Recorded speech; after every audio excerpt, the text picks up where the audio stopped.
A civil war reached its heights in the Patrian continent until the North made some inhuman experiments to turn people into incarnates and change the tide of the battle. Those experiments gave Hank Henriette the power of a godly mythical beast, enabling him to shapeshift into a werewolf and end the war. But as soon as the war ends, the country realizes they won't be able to control someone who has the power of a god. They decide his life holds no more value to them and shoot him with a god-killer bullet. The Civil War started when the Northern Union Patriot and the Southern Confederation of Patria discovered a precious mineral called somnium. The Norths were on the losing side until they started using somnium to create the incarnates. Incarnates are the product born from the research of one individual called Elaine, and soon they were used on the battlefield, dominating the South with their monstrous strength and powers. The North started winning every single skirmish, but something unexpected happened. One of their comrades, Abby the Hydra, starts killing his fellow comrades. Hank, who became the captain of the Incarnates, tries to stop the Snake Man. Abby gets his conscience back for a few seconds and begs Hank to stop him. Before Hank can do anything, the human soldiers start losing their cannons, unleashing steel balls of explosive power against the monster. After the incident, Elaine reveals to Hank and Kane that Abby talked to her about his worsening condition. But Elaine couldn't do anything because she didn't know how to stop it from happening. She explains that Abby incarnate powers were starting to take over him, turning him into a true beast. Hank then gives everyone a speech. He tells they aren't true beasts, they're still human.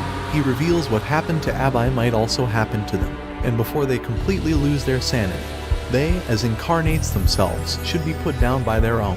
A couple of weeks later, the North started marching towards the southern capital, which also costed the squad their members, losing their sanity to the beast inside them, forcing their comrades to put them down.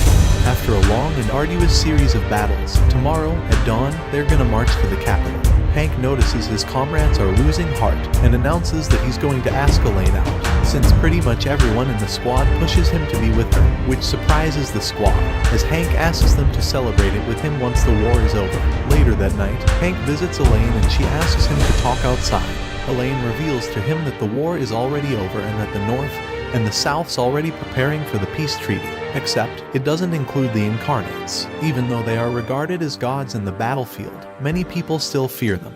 And once the war is officially over, the Incarnates are going to get disposed of. Elaine then shoots Hank with a god-killing bullet, and tells him that all Incarnates will eventually lose all their humanity to the beast inside them. Once that happens, the Incarnates will be the greatest threat that humanity will ever face, greater than the war itself. Elaine tried so hard to find a way to prevent Incarnates from becoming mindless beasts, but her only solution is to kill her furry comrades before they become a menace to society, especially since she created them in the first place. She also adds that Hank's too kind and gentle.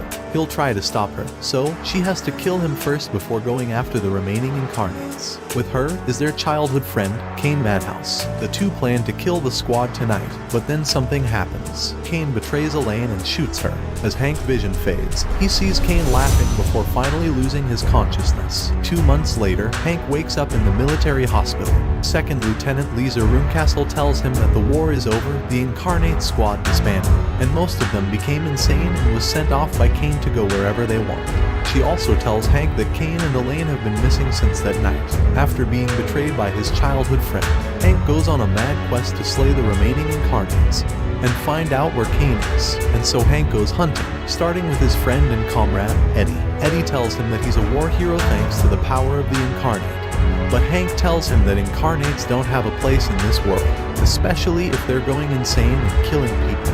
Hank throws his spear and detonates the bomb attached to it, killing Eddie.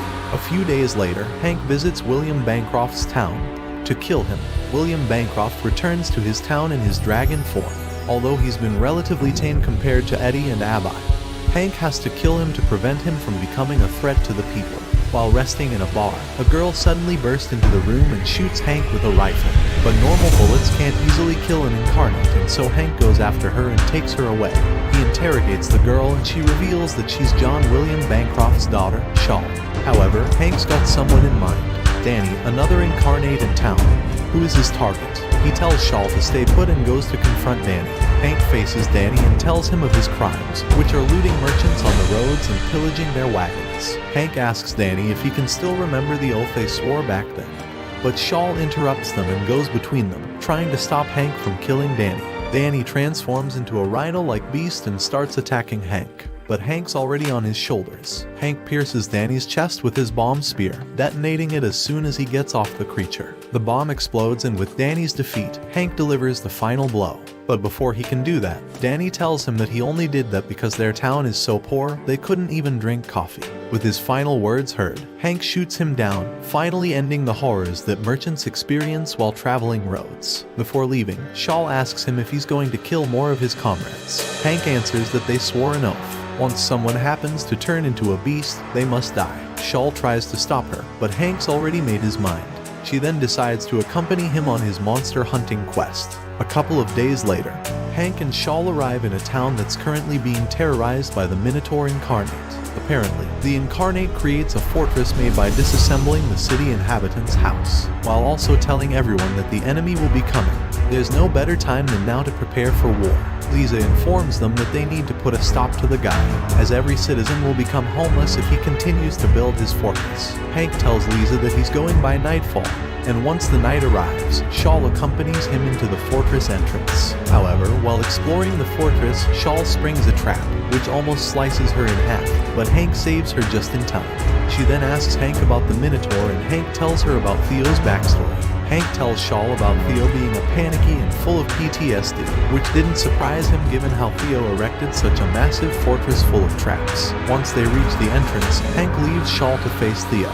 Hank finally reunites with Theo, and the Incarnate greets him with his usual anxiety over imaginary enemies. Once Hank clears his intentions, Theo transforms into a Minotaur, activating his trap cards. Hank becomes trapped from Theo's barrage of projectiles, and as soon as Theo's about to finish him off, Hank transforms into a werewolf. The Minotaur's traps are no match for Hank's keen senses and insane agility. Once Theo's trap hurls Hank into the air, he uses the elevation to deliver a swift and devastating claw attack that rips through Theo's stone axe and iron armor. With Theo's final words delivered, Hank delivers the final blow, killing his comrade once and for all.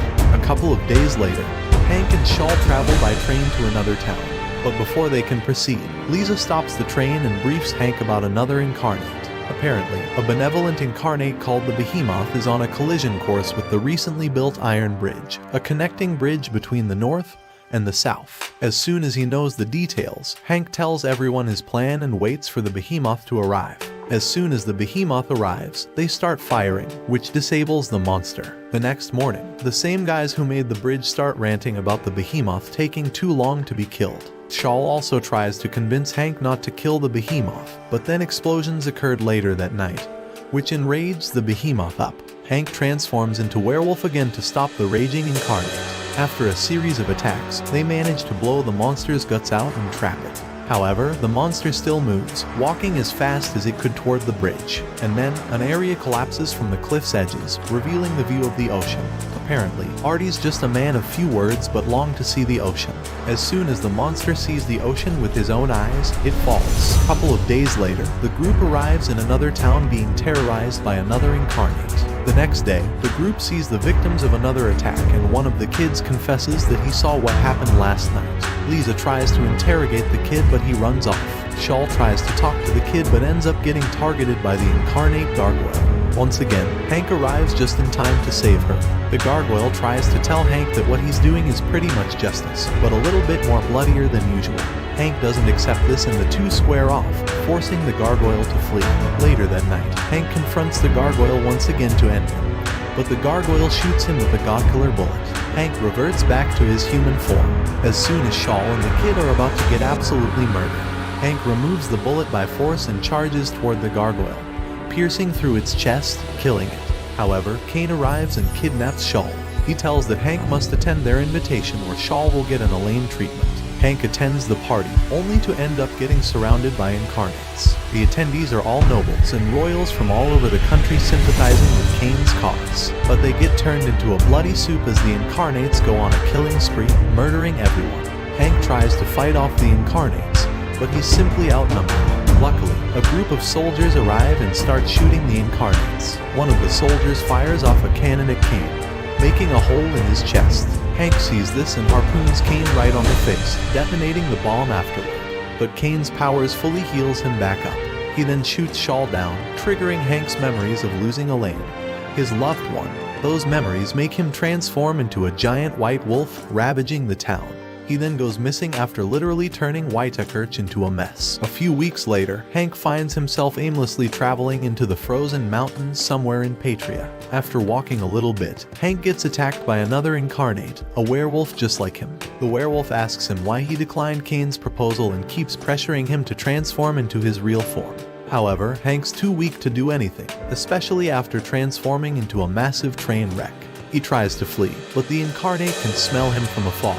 The werewolf charges at him and attacks the tree he's hiding behind, but Hank dodges the attack and manages to shoot the werewolf, who still resists and charges at him, injuring his left shoulder. After Hank's pathetic display of power, the werewolf tells him he'll make him transform and leaves the scene. That night, the werewolf finds Hank in the same spot again and challenges him, but this time around, Hank transforms into his werewolf form and squares off with the beast. The two monsters fight, and as Hank mindlessly attacks the werewolf, he remembers his transformation as the giant white wolf and reverts back to his human form. The werewolf finds Hank's power play super pathetic and decides to throw him at the nearest cliff.